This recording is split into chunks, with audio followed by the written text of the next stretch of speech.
শিকিব লাগিব এই কথাক লৈ আমি আজি শিকিম নেক্সট আজি শিকিবলৈ গৈ আছো আমি about v1 v2 and v3 মন দিব about v1 v2 v3 এতিয়া v1 v2 v3 কিয় শিকা যায় সবতকৈ ডাঙৰ কথা এইটো হ'ল v1 v2 v3 কিয় শিকা যায় এইটো সবতকৈ প্ৰথম কথা হ'ল আৰু most important কথা হ'ল চাব v1 ত এতিয়া আমি সাগে সৰুৰ প্ৰায় সৰু ইংৰাজী গ্ৰামাৰত বা বুকছত আমি পাইছিলো ভাৰ্বৰ লিষ্টটো হয়নে বাৰু ভাৰ্বৰ লিষ্টত আমি পাইছিলো v1 v2 v3 আৰু v1 ত আমি v1 ৰ মিনিংটো পাইছিলো কিন্তু v2 আৰু v3 মিনিংটো পোৱা নাছিলো তো এই ভাৰ্বৰ v1 v2 v3 লিষ্টৰ জৰিয়তে এই টপিকৰ জৰিয়তে আপোনাৰ ভৱিষ্যতে আৰু v1 v2 v3 অৰ্থ লাভৰ কাৰণে কোনো প্ৰবলেম নহয় ঠিক আছে তো টপিকটো হ'ল about v1 v2 v3 ইয়াত আমি জাস্ট এটা টেবল বনাম 1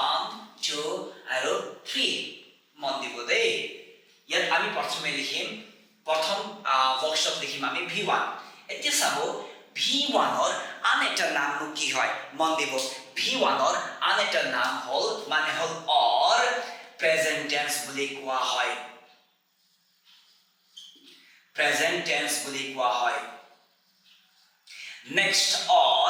v1 ৰ next নাম হ'ল plain form বুলি কোৱা হয় plain form next v1 ৰ আন এটা নাম হ'ল or pure form বুলি কোৱা হয় next v1 ৰ আন এটা নাম হ'ল first form বুলি কোৱা হয় or first form বুলি কোৱা হয় next v1 ৰ আন এটা নাম হ'ল or infinite বুলি কোৱা হয়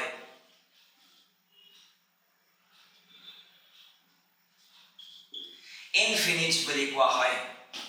next or v1 ৰ আন এটা নাম হ'ল base base form বুলি কোৱা হয় এটা v1 ৰ নাম হয় কি কলো মই v1 ৰ বেলেগ বেলেগ নাম এতে কিছুমান মানুহে আপোনাক v1 বুলি ক'ব পাৰে কিছুমান মানুহে কয় না প্ৰেজেন্ট টেন্স কিছুমান মানুহে কয় আকৌ প্লেইন ফৰ্ম কিছুমান মানুহে কয় আকৌ পিওৰ ফৰ্ম কিছুমান মানুহে কয় আকৌ ফাৰ্স্ট ফৰ্ম কিছুমান মানুহে কয় আকৌ ইনফিনিটিভ কিছুমান মানুহে কয় আকৌ ইনফিনিটিভ কিছুমান মানুহে কয় আকৌ বেস ফৰ্ম ঠিক আছে নেক্সট হ'ল আৰু নেক্সট v2 ৰ বেলেগ বেলেগ নাম v2 আৰু কিছুমান মানুহে কয় past tense or past tense ঠিক আছে past tense next কিছুমানে কয় or second form আৰু কিছুমান মানুহে কয় আকৌ ed form মন দিব ed form form next v3 মানে মন দিব v3 কিছুমানে আকৌ বেলেগ নামে দিও জানা যায় হেই হল v3 or past participle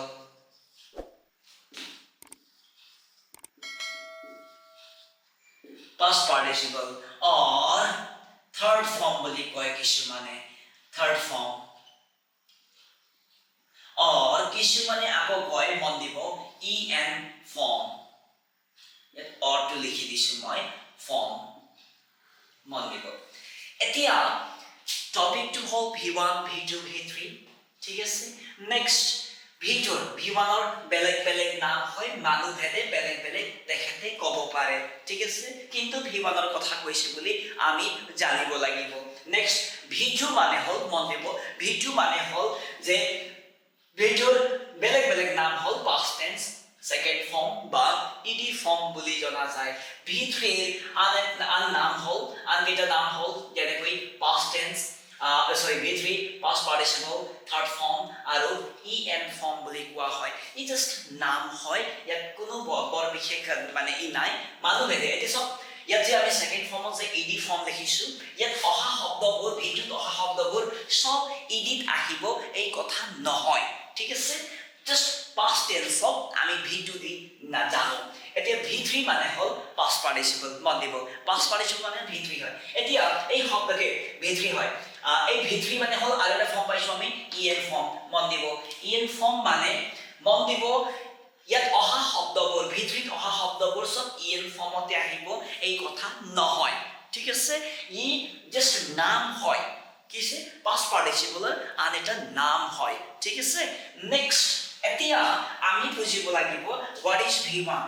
what is v1 what is v2 and what is v3 মন দিব what is v1 what is v2 what is v3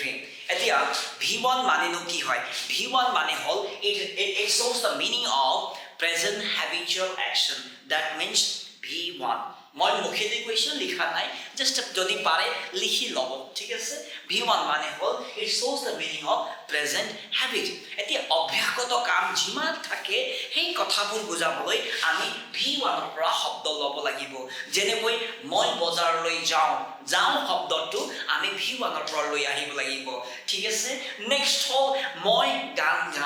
গাও অভ্যাসগত কাম প্রেজেন্ট হ্যাবিচুয়াল অ্যাকশনক বুজাবলৈ আমাক কি লাগে v1 ফর্ম লাগে ঠিক আছে তাৰ পিছত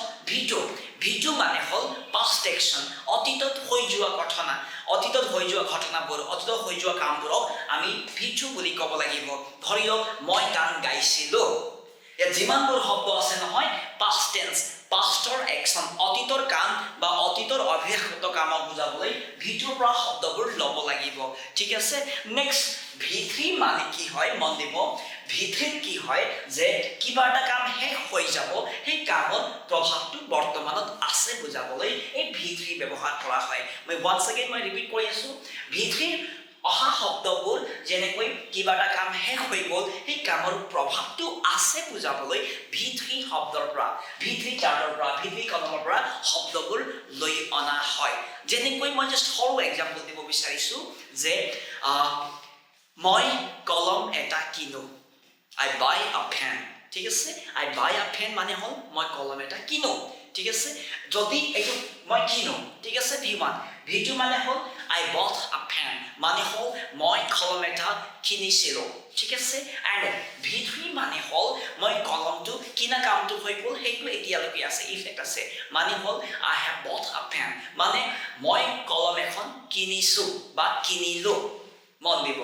নেক্সট এক্সাম্পল দিব বিচাৰিছো মই যেনেকৈ গান গোৱা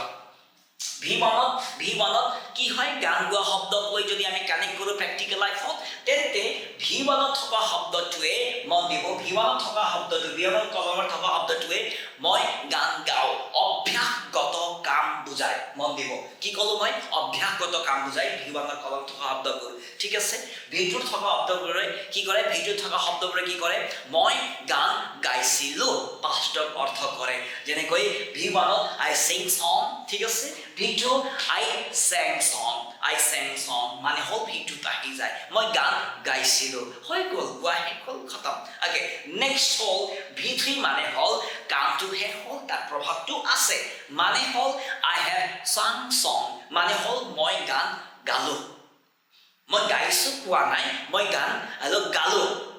গোৱা কাম হৈ গ'ল তাৰ প্ৰভাৱটো আছে হ'ব পাৰে ক'বাত ৰেকৰ্ডিঙত থাকিব পাৰে ঠিক আছে হেতু লৈ আমি v3 পৰা শব্দবোৰ লৈ আনিব লাগিব ঠিক তেনেকৈ কাপোৰ ধোৱা মই এক্সাম্পল দিছো v1 যদি কাপোৰ ধোৱা অৰ্থ কৰিবলগীয়া হয় অভ্যাসগত কামত v1 কি হ'ব মই কাপোৰ ধুও ঠিক আছে that means I wash cloth again next hall v2 আহিব I washed cloth মানে হল মই কাপোৰ ধুইছিলো next v3 হ'ব I have washed cloth মানে হল মই কাপোৰটো ধুলো মই কাপোৰ ধুলো ধোৱা কাম শেষ হৈ গ'ল বুজি পাইছে না কিবা এটা কাম শেষ হ'ব লাগিব সেই কামৰ ইফেক্টটো আছে বুজাবলৈ v3 অৰ্থ কৰা হয় ঠিক আছে বুজি পাইছে তো মই আশা কৰো এবাউট v1 v2 v3 ৰ বিষয়ে আপোনালোকে এই চাৰ্টৰ সহায়ত আপোনালোকে বুজি পাইছে এতিয়া চাব যতে নহওক কিয় আপুনি ভাৰ্ব লিষ্টত আমি সৰুৰ পৰাই পাই আহিছিলো v1 পাও আমি v1 ৰ অৰ্থ পাও কিন্তু v2 ৰ অৰ্থ পোৱা নাযায় v2 ৰ অৰ্থটো আমি কানেক্ট কৰি উলাব লাগিব এই চাৰ্টৰ সহায়ত এই ডেফিনিশন সহায়ত আমি কানেক্ট কৰিব পাৰো v3 মন দিব v3 ৰ অৰ্থ কেতিয়াও পোৱা নাযায় দিয়া নাযায় বিকজ অফ এইটো কানেক্ট কৰিব লাগিব ঠিক আছে নে ইয়াকে কৈ মই আজিৰ এই ভিডিওটো ইয়াতে অন্ত পৰাইছো সামৰণি মাৰিছো ধন্যবাদ নমস্কাৰ